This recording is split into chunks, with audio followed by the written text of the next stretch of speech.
Hello dear students, আজকের আমরা class 11-এর rotational motion এই চ্যাপ্টারটার উপরে আলোচনা করব। আজকের টপিক হলো কয়েকটি বিশেষ আকৃতির জড়তা ভ্রামক এবং চক্রগতির ব্যাসার্ধ। আজকে আমরা চক্রগতি ব্যাসার্ধ সম্পর্কে জানব। আর অলরেডি আমরা জেনেছি যে জড়তা ভ্রামক নির্ণয় করার উপায়। যদি ডিসক্রিট পয়েন্ট মাসেস থাকে সেক্ষেত্রে জড়তা ভ্রামক হিসেব করা হয় MI/RI² সামেশন দিয়ে। আর যদি কন্টিনিউয়াস মাস ডিস্ট্রিবিউশন থাকে তাহলে জড়তা ভ্রামক হিসেব করা হয় ছোট্ট একটা অংশের যে ভর সেটা কত দূরত্বে রয়েছে এবং সেটা থেকে আমরা ইন্টিগ্রেশন করে পুরো বস্তুটার জন্য জড়তা ভ্রামক বের করতে পারি। সেক্ষেত্রে সূত্রটা হয় ইন্টিগ্রেশন R²/dm। এইগুলো আমরা লাস্ট ক্লাসে আলোচনা করেছি। আজকের আমরা কয়েকটি বিশেষ আকৃতির বস্তুর জড়তা ভ্রামক নির্ণয় করতে যাচ্ছি। আমরা ফার্স্ট ডেতে 1 নম্বর এক্সাম্পল আমরা কি করেছি না, সরু দণ্ডের লম্ব অক্ষ, সরু দণ্ডের উপর লম্ব অক্ষ এক হচ্ছে দণ্ডের মধ্যিখান দিয়ে গেছে মধ্যবিন্দুগামী,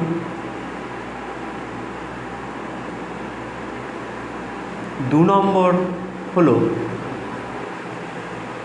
দণ্ডের লম্ব অক্ষটা প্রান্ত বিন্দুগামী।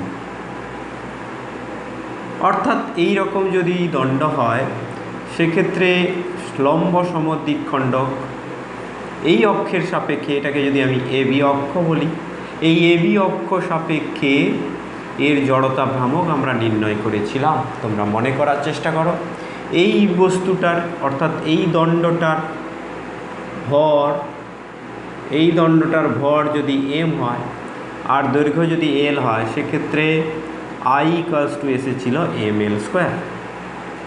আর একটা আমরা বের করেছিলাম প্রান্ত বিন্দুগামী কোনো লম্ব অক্ষ, অর্থাৎ এই যে সরু দণ্ডটা এর সঙ্গে লম্বভাবে এই অক্ষটা রয়েছে। শুধু তাই নয়, এটা একটা প্রান্ত ঘেঁষে গেছে। এই রকম যদি অক্ষ হয় সেক্ষেত্রে I এর ভ্যালু আমরা পেয়েছিলাম 1/3 ml²। কি করে পেয়েছিলাম না, এই সূত্রটা কাজে লাগিয়ে পেয়েছিলাম। এখন আমরা আজকের আরও কয়েকটি বিশেষ আকৃতির বস্তু জড়তা ভ্রামক নির্ণয় করতে চাইব। দ্বিতীয় হলো গিয়ে রিংয়ের কেন্দ্রগামী লম্ব অক্ষ সাপেক্ষে জড়তা ভ্রামক MOI, এইটা আমি নির্ণয় করতে চাই। তাহলে আমাকে এখানে কি করতে হবে না, ধরো এই হলো রিং আর এই হলো সেই লম্ব অক্ষ। বুঝতেই পারছো, রিংটা হচ্ছে আমার হাত যেরকমভাবে আছে, রিংয়ের তলটা এরকম, ওই তলের সঙ্গে লম্বভাবে অক্ষটা রয়েছে। ধরা যাক এটা AB অক্ষ। এবারে এই রিংটা সুষম, অর্থাৎ রিং আমাদের এখানে রয়েছে, এইটাকে আমরা বলছি রিং। এই রিংটার কেন্দ্র আছে এখানে, এইভাবে অক্ষটা রয়েছে। তাহলে এই অক্ষ থেকে রিংয়ের প্রত্যেকটি অংশের দূরত্ব কিন্তু সমান। দেখো, এই অংশের দূরত্ব, এই অংশের দূরত্ব, এই অংশের দূরত্ব, প্রত্যেকটা অংশের দূরত্ব সমান। তাহলে আমি যে কোনো একটা অংশের ভর যদি Δm বলি, সেই Δmটা r দূরত্বে রয়েছে। এখানে আমরা রিংয়ের ব্যাসার্ধকে r বলে ধরব। তাহলে কি হবে, এই ছোট্ট অংশটার যে জড়তা ভ্রামক হবে, প্রত্যেকটা ছোট্ট অংশের জড়তা ভ্রামক যোগ করলে আমরা এই সম্পূর্ণ রিংয়ের জড়তা ভ্রামক নির্ণয় করতে পারব। এখন দেখা যাক কিভাবে এটা নির্ণয় করা যায়। ফার্স্ট আমি বলবো যে রিংটির মোট ভর, রিং বাংলায় অনেক সময় বলয় বলে, তোমরা মনে রাখবে রিংটির মোট ভর সমান m, আর রিংটির ব্যাসার্ধ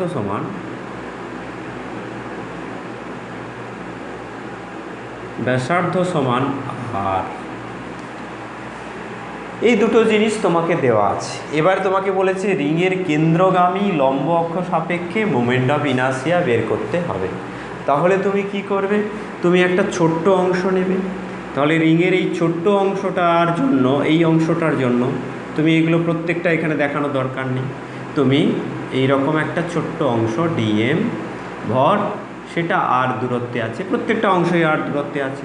তাহলে এখানে ডিআই ইকুয়ালস টু লিখবে ডিএম ইন্টু আর স্কোয়ার। এবার পুরো রিংয়ের জন্য যে জড়তা ভ্রামক সেটা হবে আই সমান ইন্টিগ্রেশন ডিএম ইন্টু আর স্কোয়ার। এইবারে তুমি একটু থেমে যাও যে এই আর স্কোয়ারটা দেখো প্রত্যেকটা অংশের জন্য কিন্তু আর, তার মানে আর এখানে কনস্ট্যান্ট থাকলে সেটা ইন্টিগ্রেশনের বাইরে চলে আসে। আর এই ডেল্টা এম এর ইন্টিগ্রেশন করলে কি হবে? পুরো রিংটার ভর হবে এই ইন্টিগ্রেশন ডেল্টা এম, তাহলে হবে এম ইন্টু আর স্কোয়ার।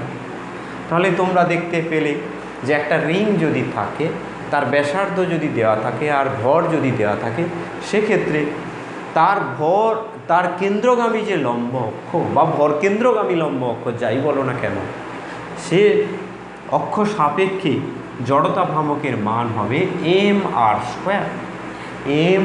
স্কোয়ার। এবারে 3 নম্বর আমরা করব কি, একটা চাকতি এম ভরের, ক্যাপিটাল এমই দেওয়া যাক, এম ভরের এবং আর ব্যাসার্ধের চাকতির কোন অক্ষ না, হচ্ছে চাকতির তলের সঙ্গে চাকতির কেন্দ্রগামী লম্ব অক্ষ, চাকতির কেন্দ্রগামী লম্ব অক্ষ সাপেক্ষে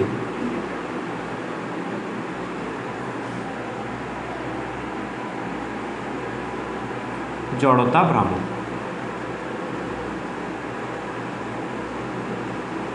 কেন্দ্রগামী লম্ব অক্ষ সাপেক্ষে জড়তা ভ্রামক কি হবে না, এই হলো গিয়ে চাকতি মানে তার ভরটা সুষমভাবে প্রতি একক ক্ষেত্রফলে বণ্টিত রয়েছে। এখন আমরা অক্ষটাকে আঁকব। অক্ষটা এখানে কি হবে না, এই রকম করে আমি যদি অক্ষটা আঁকি, এই অক্ষ থেকে আমাকে কি করতে হবে, একটা স্মল আর দূরত্বে এরকম একটা ছোট্ট অংশ নিতে হবে। যেই অংশটার বেধ, অর্থাৎ এই যে দূরত্ব, এখান থেকে এটা দূরত্ব, সেটা হলো গিয়ে ডিআর। কেমন? এবারে এই যে চাকতিটা, এখানে ভরটা কিভাবে ডিস্ট্রিবিউটেড আছে না, সমানভাবে, অর্থাৎ ইউনিফর্মলি ডিস্ট্রিবিউটেড আছে। এখানে ইউনিফর্মলি ডিস্ট্রিবিউটেড যে আছে সেটা কিভাবে আমরা দেখব না, প্রতি একক ক্ষেত্রফলে এর ভর সমান, পুরোটার ভর এখানে এম দিয়েছে, আর ব্যাসার্ধকে এখানে ক্যাপিটাল আর লিখব। এম ভরের এবং আর ব্যাসার্ধের যদি চাকতি হয়, তাহলে তার ক্ষেত্রফল সমান পাই ইন্টু আর স্কোয়ার। মোট ভর সমান ক্যাপিটাল এম। অতএব প্রতি একক ক্ষেত্রফলে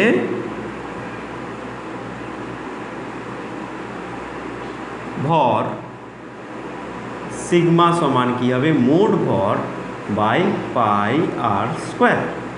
কেমন? এইটা হলো প্রতি একক ক্ষেত্রফলে ভর। এখন আমি এই অংশটা, যে অংশটা আমরা দেখিয়েছি চিহ্নিত অংশ, এটা ডার্ক করে যেটা দেখানো হয়েছে, চিহ্নিত অংশের ক্ষেত্রফল যদি আমরা বের করি, তাহলে তার ভরও আমরা পেয়ে যাব। চিহ্নিত অংশের ক্ষেত্রফল কি হবে, ডিএ, দরকার নেই ক্ষেত্রফল সমান লিখে রাখি, ক্ষেত্রফল সমান এখানে কি হবে দেখো, এই অংশটা যে রয়েছে এটা কীরকম, এটাকে ধরো একটা কাগজ, বৃত্তাকার কাগজ নিলে, কাগজ নিয়ে এরকম তুমি দুটো বৃত্ত করে এটাকে কাটিং করলে, কাঁচি দিয়ে কাটলে, কেটে তুমি এরকম করে টুকরোটাকে বড় করে রাখলে, তাহলে তুমি দেখবে কি এই যে টুকরোটা, এই টুকরোটার বেধ হচ্ছে dr, আর এই যে ঘুরলো পুরো পরিধিটা এইটা হবে 2πr।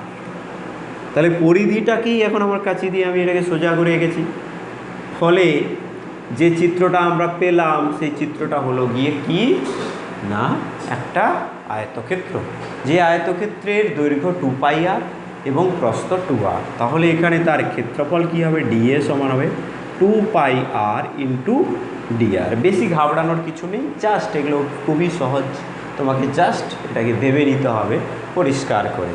তাহলে এখানে ডায়ামিটার, এখানে হচ্ছে তোমার পরিধি, সেই পরিধিটা হচ্ছে 2πr, আর এখানে হচ্ছে drটা হচ্ছে তার এই অংশটা, প্রত্যেকটা অংশ, এটা খুবই ছোট বলে এখানে ছোট বড় করে দেওয়া হয়নি। তাহলে এটা হবে এই অংশটার ক্ষেত্রফল। এর সঙ্গে যদি আমি সিগমা গুণ করি, dA ইন্টু সিগমা, এইটা গুণ করলে আমি এই অংশটার ভর পেয়ে যেতাম। তাহলে সিগমা ইন্টু dA মানে 2πr ইন্টু dr। দেখলে sigma into 2πr into dr, এটা হলো এই অংশটার ভর। এবারে আমরা সিগমায়ের ভ্যালু যদি আমি এখানে বসাই, m/π R square into 2πr dr, পাই একটা কেটে দেব, উপরে থাকবে 2m/R স্কোয়ার, আর একটা থাকবে r ইন্টু dr। এইটা হলো আমরা ক্ষেত্রফল এখানে লিখে ফেলবো 2πr dr। তাহলে চিহ্নিত অংশের ভর, ক্ষেত্রফলের জায়গায় আমি যদি ভর লিখি, আমরা পাবো কত, 2m ভর, dm সমান, দরকার নেই, আচ্ছা লেখা যাক, dm সমান 2m/R square r into dr। এর ভর পেলাম। এই যে ভরটা, এটা সব ক্ষেত্রেই r দূরত্বে রয়েছে এই ভরটা। তাহলে এটাকে যদি আমি একটা রিং ভাবি, আমরা যদি এটাকে একটা রিং ভাবি, তাহলে এর যে জড়তা ভ্রামক, হবে এই অক্ষের সাপেক্ষে, অর্থাৎ AB অক্ষের সাপেক্ষে dm অংশের জড়তা ভ্রামক কত হবে না, এটা তো একটা রিং, সমান দূরত্বে রয়েছে, তাহলে এর সঙ্গে আরও r স্কোয়ার, অর্থাৎ dm ইন্টু r স্কোয়ার করতে হবে। অর্থাৎ চিহ্নিত অংশের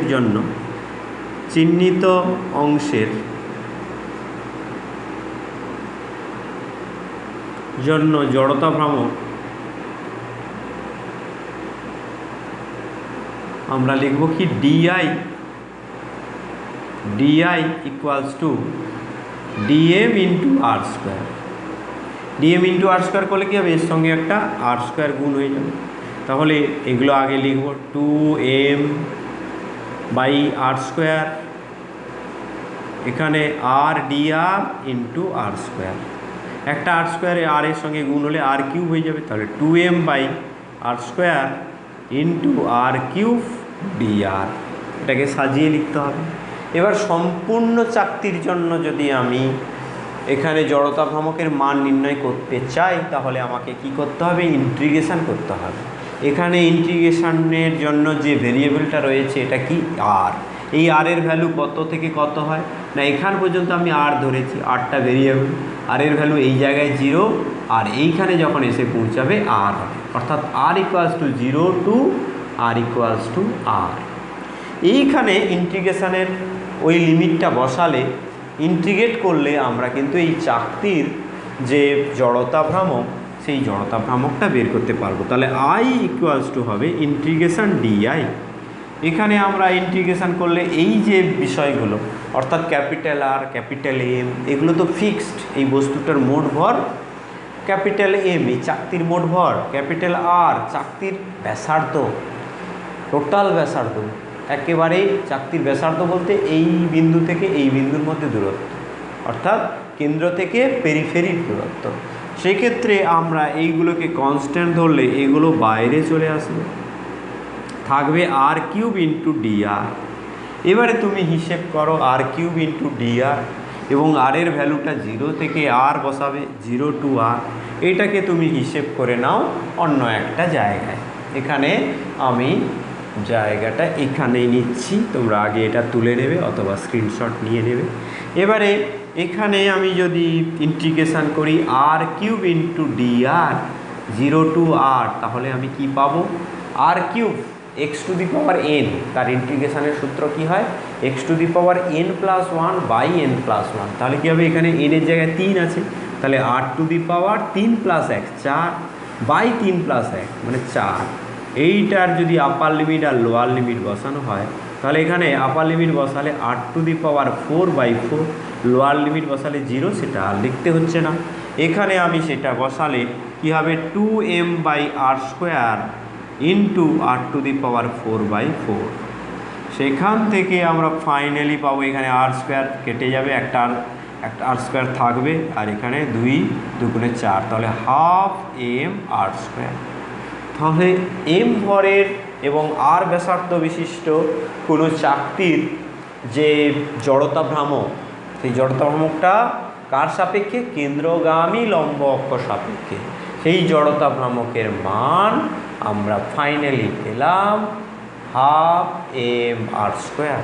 তাহলে আমরা আজকের দুটো বিশেষ আকৃতির বস্তুর, ঘন বস্তুর জড়তা ভ্রামক নির্ণয় দেখলাম। আর একটা বস্তুর ক্ষেত্রে জড়তা ভ্রামক আমরা নির্ণয় করতে চাইব। বেশি ভিডিও লেন্থ করব না, এই কারণে আমরা আরেকটা করব। পরবর্তী ভিডিওতে আমরা দেওয়ার চেষ্টা করব বাকি আরেকটা ডেরিভেশান। আমাদের মূলত ক্লাস 11-এ যে ডেরিভেশনগুলো থাকে সেইগুলো এই ডেরিভেশানগুলো তোমরা করে রাখবে। তোমাদের তাতে কোনো চিন্তার কোনো ব্যাপার নেই যে এইগুলো পরীক্ষায় আসবে, ডিরাইভ করতে হবে, তা কিন্তু নয়। কিন্তু এখানে এইগুলো তুমি যখন বুঝে করছো, এই প্রত্যেকটা স্টেপ বুঝছো, তখন কিন্তু তোমার একটা উন্নতি হচ্ছে। তুমি ফিজিক্সে আস্তে আস্তে আস্তে আস্তে তুমি দখল নিতে পারছো। এই কারণে আমি বলবো এই ডেরিভেশানগুলো তোমরা করবে, ভয় পাওয়ার কিছু নেই। এটা সিম্পল একটা ডেরিভেশান, তোমরা অবশ্যই এটা পারবে। এবার 4 নম্বর যেটা, সেটা হবে কি না, একটা ফাঁপা গোলক, ফাঁপা সুষম গোলক যার ভর আর ব্যাসার্ধ দেওয়া রয়েছে, তার কেন্দ্রগামী কোনো অক্ষ, অর্থাৎ ভর কেন্দ্রগামী কোনো অক্ষ সাপেক্ষে জড়তা ভ্রামকের মান নির্ণয় করতে হবে। আমরা জানি একটা গোলক ফাঁপা হোক বা নিরেট হোক, তার কেন্দ্রটাই হলো তার ভর কেন্দ্র। অর্থাৎ আমি এখানে বলতে পারি যে ভর কেন্দ্রগামী কোনো অক্ষ সাপেক্ষে, সেটাকে আমরা ব্যাসও বলতে পারবো। হ্যাঁ, ভর কেন্দ্রগামী কোনো অক্ষ সাপেক্ষে জড়তা ভ্রামকের মান আমরা নির্ণয় করব। তাহলে ফার্স্ট আমাদের লিখে ফেলতে হবে যে একটি এম ভরের এবং আর ব্যাসার্ধের ফাঁপা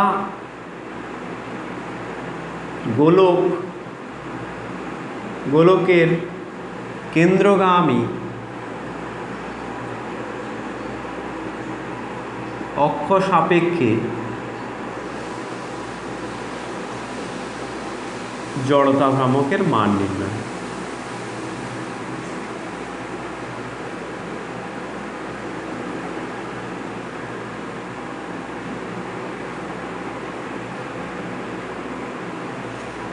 তাহলে এখানে গোলকটা হচ্ছে এই রকম ফাঁপা গোলক, ভেতরে কিছু মেটেরিয়াল নেই, কেন্দ্রটা এখানে, কেন্দ্রগামী অক্ষ আঁকলাম। এবার গোলকটার ভর ধরলাম ক্যাপিটাল এম, আর ব্যাসার্ধ ধরলাম ক্যাপিটাল আর। এবারে এই যে গোলকটার যে জড়তা ভ্রামক আমি নির্ণয় করতে চাই, এখানে আমি আমি অক্ষটাকে এই দিকে নিই, কেন্দ্রগামী একটা অক্ষ আমি এই দিকে নিলাম। এই অক্ষ সাপেক্ষে গোলকের জড়তা ভ্রামক নির্ণয় আমরা করব। গোলকটার ব্যাসার্ধ আর এবং এর মোট ভর এম। দেখো এখানে আমি ফাঁপা গোলকের কথা বলেছি। ফাঁপা গোলকের পৃষ্ঠের ওপর সমস্ত বিন্দুতে কিন্তু তার ভরগুলো ছড়িয়ে রয়েছে, সুষমভাবে বণ্টিত রয়েছে। সুষমভাবে বণ্টিত থাকলে তবেই আমি এর হিসেব করতে পারবো ইন্টিগ্রেশনের সাহায্যে। এখানে প্রথমে আমি এই সুষম গোলকের ফাঁপা গোলকের উপরে এই রকম একটা অংশ নিয়ে নিলাম, এরকম একটা অংশ নিয়ে নিলাম। এবারে এই অংশটাতে আমি কি করলাম না, এই অংশটা এই কেন্দ্রের সঙ্গে এরকম থিটা কোণ করেছে বলে ধরলাম। দেখো এই অংশটা কেমন, ঠিক একটা শঙ্কুর মতো। এই রকম হলো সেই অংশ, এইটা হলো গিয়ে থিটা।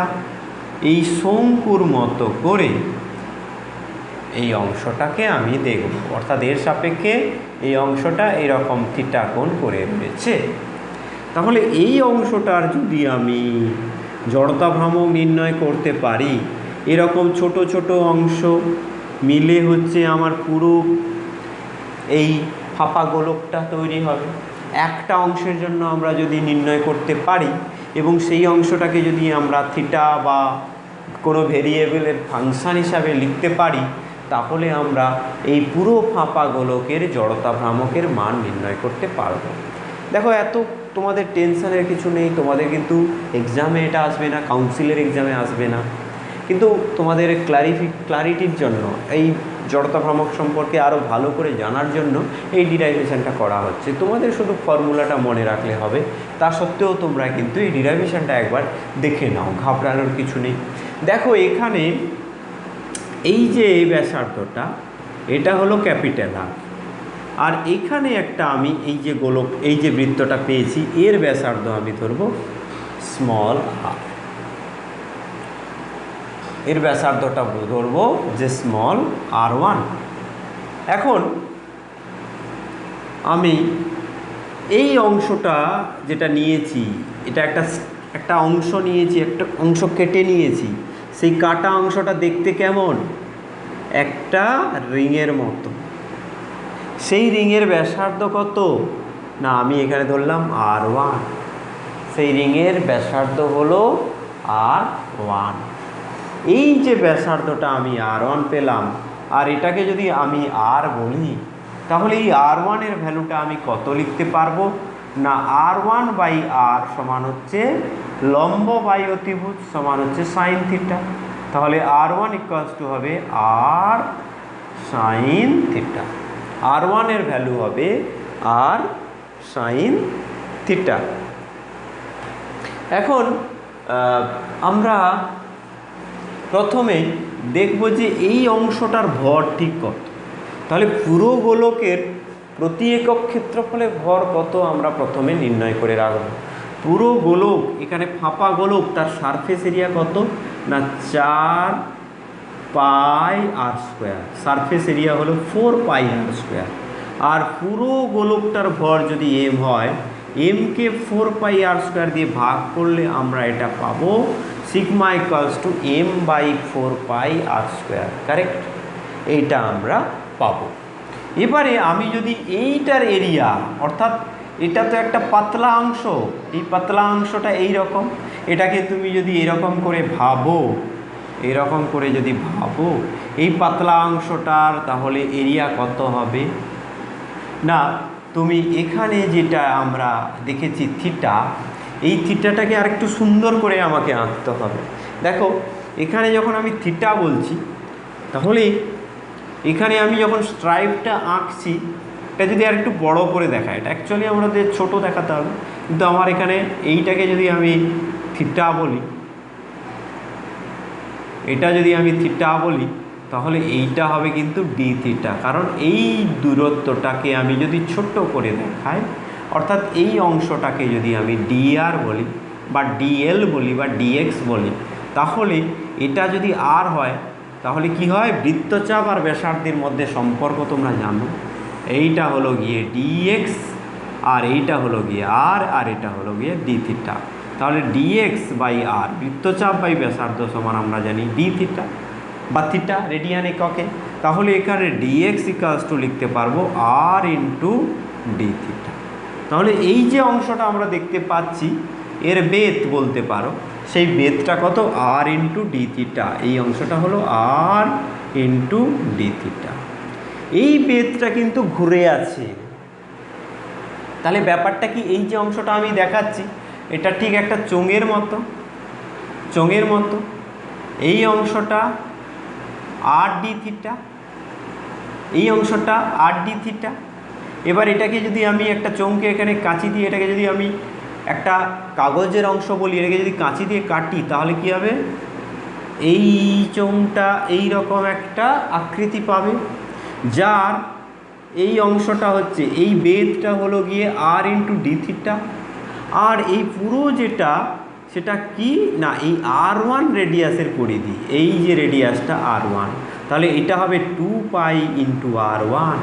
ভালো করে বুঝতে হবে যে এটা হলো গিয়ে এই অংশটা আমি যেটা দেখাচ্ছি, এটাকে আমি যদি এটাকে কাগজের মতো করে কাটি, কাঁচি দিয়ে মাঝখানে আমি যদি কেটে নিই, তাকে যদি লম্বা করি, তাহলে আমরা এখানে একটা আয়তকার অংশ পাবো। সেই আয়তক্ষেত্রের দৈর্ঘ্য হবে কি, এই যে বৃত্তটা আমরা দেখতে পাচ্ছি, এই বৃত্তের ব্যাসার্ধ হচ্ছে আর ওয়ান, তাকে আমরা এখানে এরকম করে বসিয়ে লিখেছি যাতে তোমার বুঝতে সুবিধা হয়। তাহলে এখানে ডিএ ইকুয়ালস টু আমি পাবো 2 pi r one into r into d theta.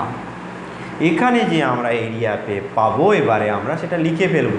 প্রথমে আমরা এইটা লিখে রাখবো r one equals to r sine theta, এখানে লিখবো। এবারে এগুলো যে আলোচনা করলাম এর সংক্ষিপ্ত সার এখানে লিখে ফেলবো, আর সাইন থিটা।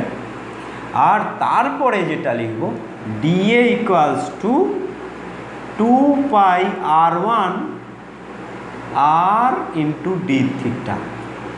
তাহলে আমার আর এগুলোর কিছু লাগবে না, এগুলো এবারে আমরা মুছে দেব। আমরা বোঝার জন্য এগুলো ক্লিয়ারলি বুঝে নিলাম। এবারে আমরা সিগমা সমান লিখব, সিগমা সমান m by 4 pi r square. এখন আমরা কি করব, এই যে ডিএ, এই ডিএর ভর আমরা বের করব। ডিএর ভর যদি ডিএম হয়, অর্থাৎ এই অংশটির ভর, যে অংশটা আমরা এঁকে রেখেছি, সেই অংশটির ভর যদি ডিএম হয়, সেটা হবে সিগমা ইন্টু ডিএ। সিগমা এর মান কত? M by 4 pi r square.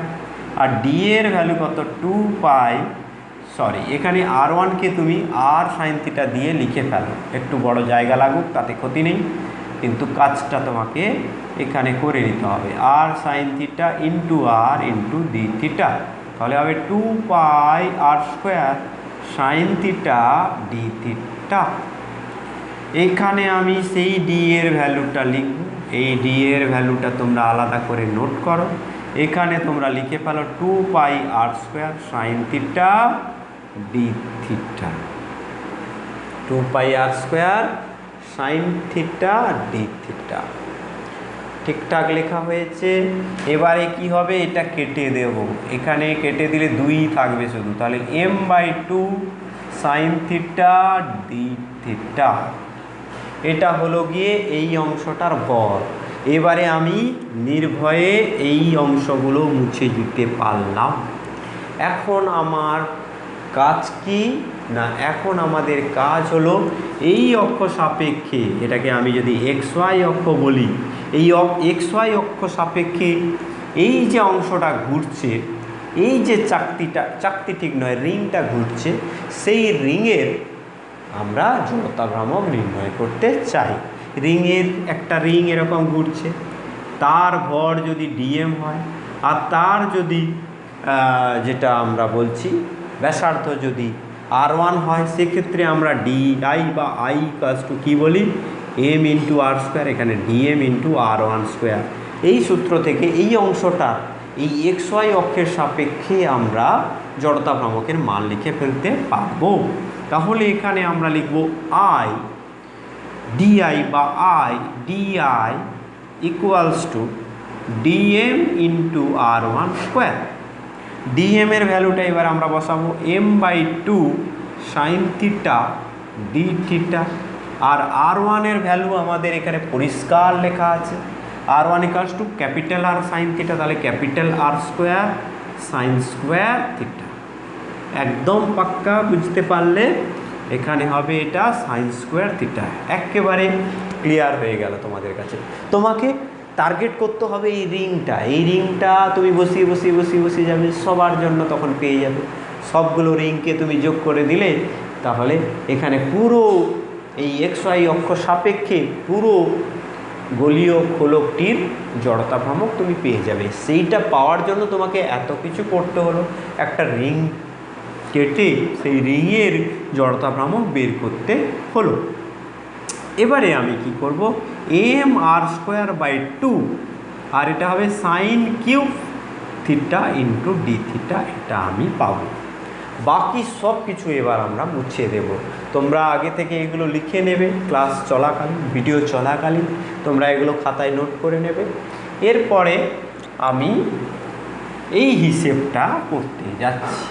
আমার এই ছোট্ট অংশের জন্য আমি পেয়ে গেছি। দেখো ছোট্ট অংশটার জন্য যে পেয়ে গেছি, এখানে আমি যদি গোলকটা আঁকি আর একবার, দেখো ছোট্ট অংশটার জন্য আমি এরকম একটা অংশ পাবো, আবার এরকম করে টানলে এরকম একটা অংশ পাবো, এরকম করে টানলে এরকম একটা আমি অংশ পাবো, এরকম করে টানলে এরকম করে একটা অংশ পাবো। এই ছোট্ট ছোট্ট অংশগুলো যোগ করতে করতে একসময় আমি এইরকম অর্ধেক বৃত্ত পেয়ে যাব। অর্ধেক বৃত্ত নয়, সরি, অর্ধেক গোলকের জন্য আমি জড়তা ভ্রামক পেয়ে যাব। এই ছোট্ট অংশগুলোর জন্য আমি কি পাবো, এখানে যদি এটা থিটা হয়, থিটাটা এই ছোট্ট একবারে যখন ছোট ছিল তখন থিটাটা 0 ছিল। এবারে আস্তে আস্তে থিটাটা বাড়ছে। এই যে থিটাটা আমি বলছি এটা কোন অক্ষের সঙ্গে, এই অক্ষের সঙ্গে থিটা, তাহলে এইটা হবে লাস্টেরটা হবে 90 ডিগ্রি π/2। অর্থাৎ এখানে যে ভেরিয়েবলটা রয়েছে এই ভেরিয়েবলের যে এই অর্ধের জন্য আমি একটা অংশের জন্য এই অর্ধেক অংশের জন্য যে থিটাটা পাচ্ছি সেই থিটাটার ভ্যালু চেঞ্জ হচ্ছে 0 টু π/2। তাহলে থিটা এখানে চেঞ্জ হবে অর্ধেক গোলকের জন্য, এই পুরো ফাঁপা গোলকের অর্ধেক অংশের জন্য থিটাটা চেঞ্জ হবে 0 টু π/2। তাহলে অর্ধেক অংশের জন্য গোলীয়, তাহলে এখানে বলতে হবে ফাঁপা গোলকের অর্ধেক অংশের জন্য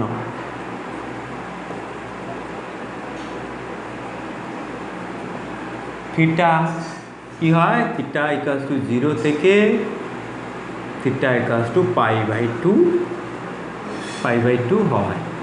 তাহলে অর্ধেক অংশের জন্য আমি এখানে এই আই ইকুয়ালস টু পাবো, I1 লিখবো, কারণ পুরো অংশের জন্য আমি হিসাব করছি না, এখন অর্ধেক অংশের জন্য করছি।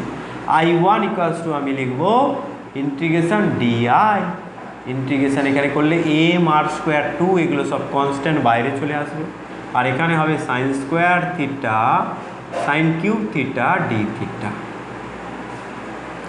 এবারে কি করব, এটাকে আমি একটু সাজিয়ে লিখব।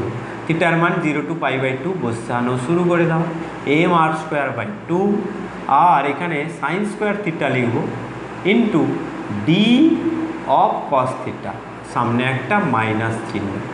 ভালো করে বোঝো, দেখো এখানে সাইন কিউব থিটা ছিল, সাইন কিউব থিটাকে আমি ভেঙেছি sine square theta into sine theta.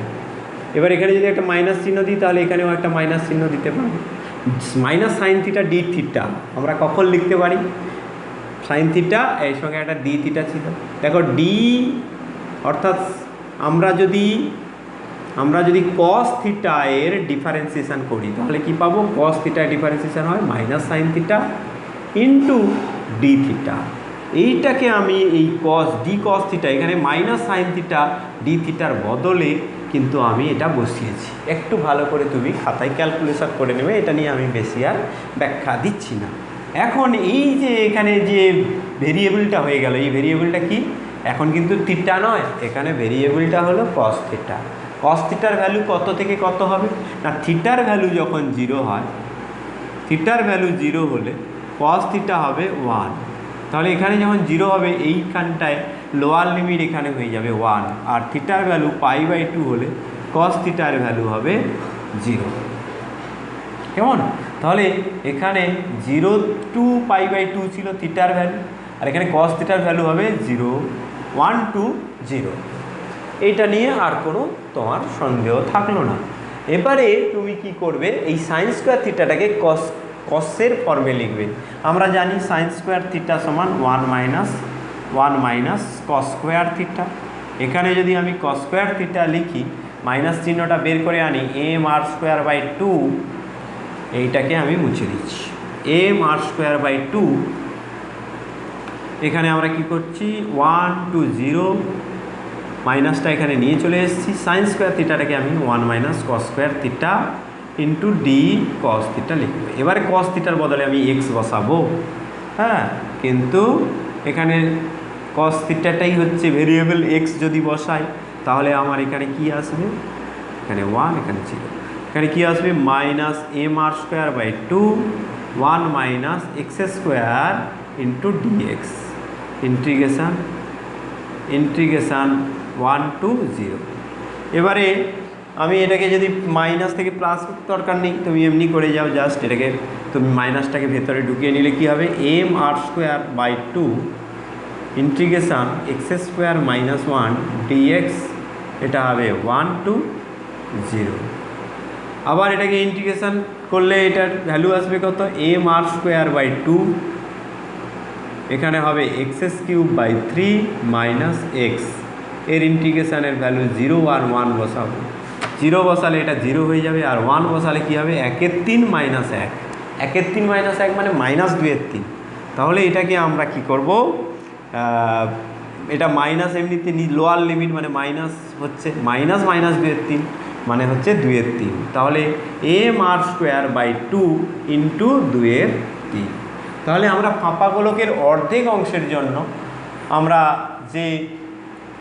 যে মানটা পেলাম, জড়তা ভ্রামকটা পেলাম, একটা অংশের জন্য I1 বলেছি, I1 ইকুয়ালস টু হচ্ছে এই 2 2 কেটে গেলে আসবে কি 1 × 3 এম আর স্কোয়ার। এবারে এই অংশের জন্য যা হবে এই অংশের জন্য একই হবে, কারণ এই অক্ষ সাপেক্ষে এই অংশটা যেরকম, এই অক্ষের সাপেক্ষে এই অংশটা হুবহু অনুরূপ হলে কী হবে, জড়তা ভ্রামকের মানও সমান হবে। তাহলে এই দ্বিতীয় অংশের জন্য হবে 1 × 3 এম আর স্কোয়ার। তাহলে পুরো জড়তা ভ্রামকটা হবে 1 × 3 M R square plus 1 × 3 M R square, বা 2 দিয়ে গুণ করে লিখতে পারো, হবে 2 × 3 এম আর স্কোয়ার। আজকে আমি এই স্পেশাল এই কয়েকটা জন্য আমি এই হিসেবগুলো দেখালাম, কারণ এই হিসেবগুলো অনেকটাই তোমাদের ক্ষেত্রে টাফ। কারণ কি, তোমরা এখানে ইন্টিগ্রেশান লাগাচ্ছ, ডিফারেন্সিয়েশান লাগাচ্ছ, এখানে হচ্ছে ডেফিনিট ইন্টিগ্রাল লাগাচ্ছ, এখানে ভেরিয়েবলগুলোকে চেঞ্জ করছো, এদের মধ্যে রিলেশান বসাচ্ছ। তোমাদের ক্ষেত্রে কিন্তু সত্যি কথা বলতে কি একটু তোমাদের টাফ লাগবে, কিন্তু যে করে ফেলতে পারবে সে করবে, আর যে করে ফেলতে পারবে না সে তাকে এই থিওরি, এই যে ফর্মুলাটা, এই ফর্মুলাটা শুধু মনে রাখতে হবে। কোনো অসুবিধা নেই, তোমরা চেষ্টা করো, না পারলে না পারবে, আর পারলে সেটা তোমাদের ক্ষেত্রে কিন্তু সুবিধা হবে অন্য অঙ্ক করার। এখানে আমি এই 4টে যে উদাহরণ দিয়েছি, 4টে উদাহরণের যে ফর্মুলাগুলো তোমরা কিন্তু অবশ্যই মনে রাখবে। এখন আমি চক্রগতির ব্যাসার্ধ সম্পর্কে আলোচনায় যাচ্ছি। আজকের আলোচনার মধ্যে আগের বিষয়গুলো, অর্থাৎ প্রিভিয়াস লেকচারের যে MOI বা মোমেন্ট অফ ইনার্শিয়ার যে ফর্মুলা আমরা পেয়েছি, সেই ফর্মুলাগুলোর একটা এক্সাম্পল বা একটা প্রয়োগ আমরা আগেই করে ফেলেছিলাম। আজকে আমরা বাকি 3টে প্রয়োগ করলাম। এখন আমরা চক্রবর্তীর ব্যাসার্ধ কাকে বলে সেটা নিয়ে আলোচনায় যাব। দেখো, এইরকম একটা বস্তু রয়েছে, এইরকম, যেটা AB অক্ষের সাপেক্ষে ঘুরতে পারে, ঘুরুক বা নাই ঘুরুক, এইরকমভাবে রয়েছে। এবারে এখানে যে ভরগুলো আছে সেগুলো ছড়িয়ে রয়েছে। সমস্ত ভর যদি এই পুরো জড় বস্তুটার, এই দৃঢ় বস্তুটার ভর যদি m হয়, তখন আমরা কি লিখতে পারি, সামেশান mi। এখানে এই দৃঢ় বস্তুটার মধ্যে যতগুলো বিন্দু ভর রয়েছে, সমস্ত বিন্দু ভরের যে সমষ্টি, সেটাই আমরা এই দৃঢ় বস্তুর মোট ভর বলে বলবো। দৃঢ় বস্তুর মোট ভর, তাহলে এখানে কি হবে না, m equals to summation mi। এবার এখানে mi ভরের পার্টিকেল রয়েছে, যেটা ri দূরত্বে রয়েছে, এখানে আমি m i into r I square করলে কী পাবো, এর জন্য জড়তা ভ্রামক পাবো এমআই আর আই স্কোয়ার। পুরো সবগুলোর জন্য আমি যখন জড়তা ভ্রামক নেব, সেগুলোকে সাম করলে, সেগুলোকে যোগ করলে আমি পুরো দৃঢ় বস্তুটার জড়তা ভ্রামক নির্ণয় করতে পারবো। এটা আমরা সকলেই জানি। এখন আমরা করব কি, একটু ম্যাজিক করব, ঝুমঝুম ঝুমঝুম করে আমরা ম্যাজিক করব। ম্যাজিক করলে কী হবে, এই বস্তুটাকে আমরা একটা বিন্দুতে পরিণত করবো। তোমরা দেখেছো, অনেক ম্যাজিক দেখেছো, অনেক গল্প শুনেছো, সেখানে ছোট করা যায়, বড় করা যায়। আমি এই বস্তুটাকে আমি ছোট করে নিলাম, একদম বিন্দুতে পরিণত করে নিলাম। বিন্দুতে পরিণত করে এমন একটা জায়গায় রাখলাম, ধরা যাক সেই জায়গাটার দূরত্ব এই অক্ষ থেকে, সেম অক্ষ এবি থেকে দূরত্ব কে, আর এই পুরো ভরটা এম। এবারে এইটা যদি বিন্দু হয়, সেক্ষেত্রে এই বিন্দু ভরের জন্য জড়তা ভ্রামকের মান সকলেই জানো। বিন্দু ভরের জন্য কি হয়, I equals to m into k square. তাহলে এখানে পুরো বস্তুটা বিস্তৃতভাবে ছিল বলে বিভিন্ন ভরগুলো বিভিন্ন দূরত্বে ছিল। আর এখানে আমি পুরো বস্তুটাকে ঝুমঝুম করে একদম আমি বিন্দুতে পরিণত করে নিয়েছি। সেই বিন্দুটার অবস্থান একটাই হবে, বিন্দু মানে তার অবস্থান একটাই। তাহলে একটা অক্ষ থেকে তার দূরত্ব নির্দিষ্ট, সেই দূরত্বটাকে আমরা কে ধরলাম। এখন যদি দেখা যায় যে এইটা আর এটা সমান, এই ভ্যালু এম কে স্কোয়ার সঙ্গে summation M I R square সমান হয়েছে, তখন এই কে আমরা বলবো চক্রগতির ব্যাসার্ধ। চক্রগতির ব্যাসার্ধ, চক্রগতির ব্যাসার্ধ। তাহলে এখানে আমি লিখতে পারবো এম কে স্কোয়ার সমান আই, বা কে স্কোয়ার সমান আই বাই এম, বা কে সমান root over I by M. তাহলে কোনো বস্তুর, তোমরা যে বস্তুগুলোর জড়তা ভ্রামক এখনই নির্ণয় করলে, প্রত্যেকটার ক্ষেত্রে কে এর মান তোমরা ইজিলি নির্ণয় করতে পারবে। সেটাতে আমি আসছি। অথবা এই কেটাকে আমি এইভাবে লিখব যে এম কে স্কোয়ার সমান সামেশান এম কে স্কোয়ার সমান summation M I R I square. যদি লিখি কে ইকুয়ালস টু হবে root over summation M I R I square by M. এইভাবে আমরা লিখব। এইভাবে লিখলে আমরা কিন্তু কে এক্সপ্রেস করতে পারছি। এইটা দেখে আমরা কিন্তু চক্রগতির ব্যাসার্ধের ডেফিনেশান দিচ্ছি ঠিকই, এবং এটার একক মাত্রা সবই বলতে পারছি, যে একক হবে দৈর্ঘ্যের এককের সঙ্গে সমান, মাত্রা হবে দৈর্ঘ্যের মাত্রার সঙ্গে সমান, এগুলো সমস্ত কিছু আমরা বলতে পারছি। কিন্তু ফিজিক্যালি অর্থাৎ ভৌত তাৎপর্য কী, এটা যদি আমাকে বুঝতে হয়, আমাকে আরেকটু বিষয়টাকে এক্সটেন্ড করতে হবে। সেটা কি না, আমি দুটো চাকা নিলাম, চাকতি, দুটো চাকা নিলাম, এরকম একটা ছোট্ট চাকা, এরও ভর এম, এরও ভর এম, দুটোর ভর সমান। অর্থাৎ আমরা জড়তা ভ্রামককে একটা মাত্র রাশি দিয়ে বুঝতে চাই। জড়তা ভ্রামককে আমরা এরকম মাস এবং তার ডিস্ট্রিবিউশন দিয়ে বুঝতে চাই না। ভর এবং সেই ভরটা কত দূরে রয়েছে সেটা দিয়ে আমরা বুঝতে চাই না। আমরা জড়তা ভ্রামককে একটা মাত্র রাশি দিয়ে বুঝতে চাই। সেক্ষেত্রে এই দুটোর ভর সমান, কিন্তু এর ক্ষেত্রে কে বেশি আর এর ক্ষেত্রে কে কম। যার কে বেশি হবে তার জড়তা ভ্রামক বেশি হবে, অর্থাৎ ঘূর্ণন প্রবণতা বেশি হবে। অর্থাৎ ঘুরতে থাকলে সে বেশি সময় ধরে ঘুরতে থাকতে চাইবে, ঘুরতে থাকার প্রবণতা বেশি হবে। বা স্থির থাকলে তাকে ঘোরাতে গেলে আমাকে বেশি টর্ক প্রযুক্ত করতে হবে। তাহলে এক্ষেত্রে আমি বুঝতে পারছি যে চক্রগতির যে ব্যাসার্ধ সেটা অ্যাকচুয়ালি কী। চক্রগতির ব্যাসার্ধ, দুটো বস্তুর ভর সমান, সেক্ষেত্রে চক্রগতির ব্যাসার্ধটা বলে যে কেন্দ্র থেকে যে ঘূর্ণন অক্ষ বা যে ঘূর্ণন কেন্দ্রের সাপেক্ষে বস্তুটা ঘুরছে, সেখান থেকে কোন বস্তুটার ভরগুলো বেশি দূরে রয়েছে। ভরগুলো ছড়ানো থাকতে পারে দুটো ক্ষেত্রে, ছড়ানোটা বেশি দূরে আছে কার ক্ষেত্রে, সেটাই হলো তার চক্রগতির ব্যাসার্ধ। এবারে তুমি আরও সহজে বুঝতে পারবে। আমরা যে এক্সাম্পলগুলো নিয়েছি, এক্সাম্পলগুলোতে আমরা বলেছি কি না, হচ্ছে প্রথমে আমরা ফার্স্ট এক্সাম্পল পেয়েছিলাম এটা।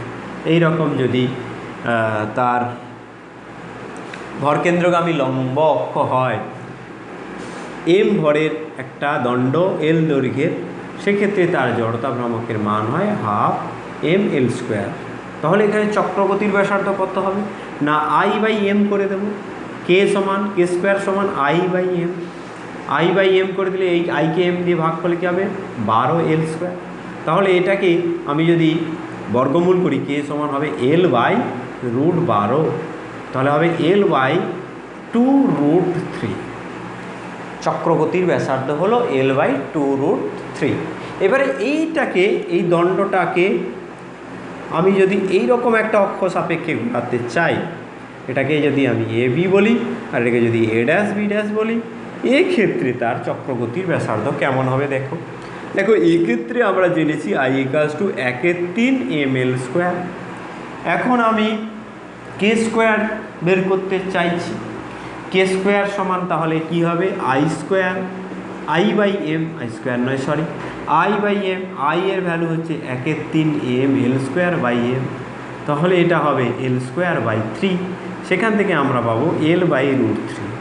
তাহলে দেখো এখানে এর ভরও যদি এম হয়, এর ভরও যদি এম হয়, কোন ক্ষেত্রে ঘূর্ণন প্রবণতা বেশি হবে? এটাকে ঘোরানো সহজ হবে বা ঘুরতে থাকলে থামানো সহজ হবে, না এটা ঘুরতে থাকলে থামানো সহজ হবে? সেটা তুমি একটা পিকচারে, তোমাকে আর আলাদা করে জানতে হচ্ছে না, তুমি এই কে এর মান দেখে বুঝতে পারছো এক্ষেত্রে কে এর মানটা কম। দেখো এল বাই √3 তার সঙ্গে হাফ গুণ হয়েছে আর এখানে এল বাই √3, তাহলে এখানে কে এর মানটা এইখানকার থেকে হাফ অর্ধেক, এই কারণে এর জড়তা ভ্রামক কম, চক্রগতির ব্যাসার্ধ কম এবং ঘূর্ণন প্রবণতাও কম। এটাই হলো চক্রগতির ব্যাসার্ধের তাৎপর্য। এবার তুমি যেগুলো বের করেছো প্রত্যেকটা চক্রগতি ব্যাসার্ধ বের করে ফেলো। হ্যাঁ, তুমি রিং পেয়েছো, রিংয়ের ক্ষেত্রে এম ভরের রিং আর ব্যাসার্ধ, সেক্ষেত্রে আই পেয়েছো এম আর স্কোয়ার। এবারে কে স্কোয়ার সমান কি হয় I by M, I by m করলে তুমি এখানে কী হবে আর স্কোয়ার পাবে, তাহলে k square equals to r square. রিংয়ের ক্ষেত্রে কে সমান আর পাবে, অর্থাৎ রিংয়ের ব্যাসার্ধ হলো রিংয়ের চক্রগতির ব্যাসার্ধ। রিংয়ের ক্ষেত্রে এটা পেলে, এবারে তুমি চাকতির ক্ষেত্রে বলো, চাকতির ক্ষেত্রে কি হবে, এরকম চাকতি আছে, চাকতির ব্যাসার্ধ আর ভর এম, তাহলে এখানে তার যে জড়তা ভ্রামক হয় সেই জড়তা ভ্রামকটা কেন্দ্রগামী বা ভর কেন্দ্রগামী লম্ব অক্ষ সাপেক্ষে কী হবে M R square into half M আর স্কোয়ার। তাকে তুমি এম দিয়ে ভাগ করো, I equals to I by M equals to হবে হাফ এম আর স্কোয়ার। সেখান থেকে সরি এম এম বাদ চলে যাবে, হাফ আর স্কোয়ার, সেখান থেকে তুমি পাবে k square equals to r square by 2, k equals to পাবে আর বাই √2। এইভাবে তোমরা চক্রগতির ব্যাসার্ধ নির্ণয় করতে পারবে।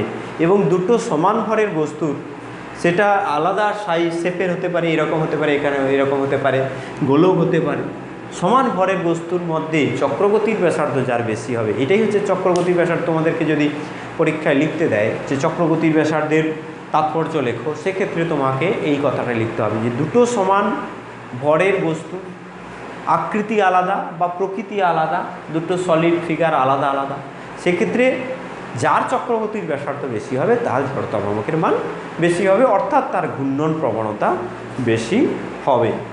এই হলো চক্রগতির ব্যাসার্ধ এবং তার তাৎপর্য। চক্রগতির ব্যাসার্ধের একক মাত্রা এগুলো তোমাদের বলতে হবে না, দেখতেই পারছো এটা এল এর এককের সঙ্গে বা এল এর মাত্রার সঙ্গে সমান। এবং বিভিন্ন আকৃতির বস্তুর ক্ষেত্রে চক্রগতির ব্যাসার্ধ কী হয় সেটাও আমরা আলোচনা করলাম। আজকে এই পর্যন্ত থাক, পরের দিন আমরা কি করব না হচ্ছে বিভিন্ন এই যে বস্তুগুলো রয়েছে, আমরা ভর কেন্দ্রগামী অক্ষ সাপেক্ষে এদের জড়তা ভ্রামক নির্ণয় করেছি। এবারে এদের এই রকম একটা অক্ষ যদি থাকে বা এই রিংটা রয়েছে, এই রিংয়ের ব্যাস বরাবর যদি কোনো অক্ষ থাকে, এখানে চাকতি রয়েছে, চাকতির ব্যাস বরাবর কোনো অক্ষ থাকে, সেই অক্ষগুলোর সাপেক্ষেও জড়তা ভ্রামক নির্ণয় করতে পারবো। তার জন্য আমাদের দুটো উপপাদ্য জানতে হবে। সেই দুটো উপপাদ্য হলো একটা লম্ব অক্ষ সাপেক্ষে লম্ব অক্ষ সমূহের উপপাদ্য, আর একটা হলো সমান্তরাল অক্ষ সমূহের উপপাদ্য। এই উপপাদ্যগুলো তোমাদেরকে ফার্স্ট জানতে হবে, ডিরাইভ করতে হবে, ডিরাইভ করার পরে তুমি জাস্ট অ্যাপ্লাই করে ফেলবে।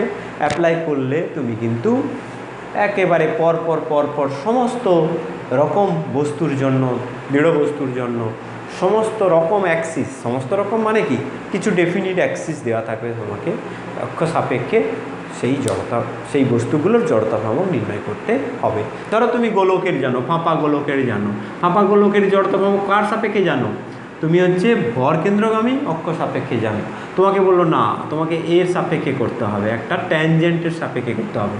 তখন তুমি কিভাবে করবে না, সমান্তরাল অক্ষসমূহের উপপাদ্য প্রয়োগ করবে। আবার তোমাকে এরকম দিয়ে দিয়েছি, এখানে তোমাকে একটা চাকতি দিয়ে দিয়েছে, চাকতির তুমি ভর কেন্দ্রগামী লম্ব অক্ষ সাপেক্ষে বের করতে পেরেছো হাফ এম আর স্কোয়ার। এবার তোমাকে বলবে না, ব্যাসের সাপেক্ষে করতে হবে। তাহলে তোমাকে লম্ব অক্ষসমূহের উপপাদ্য প্রয়োগ করে এটাকে বের করতে হবে। চলো আজকের মতো বাই।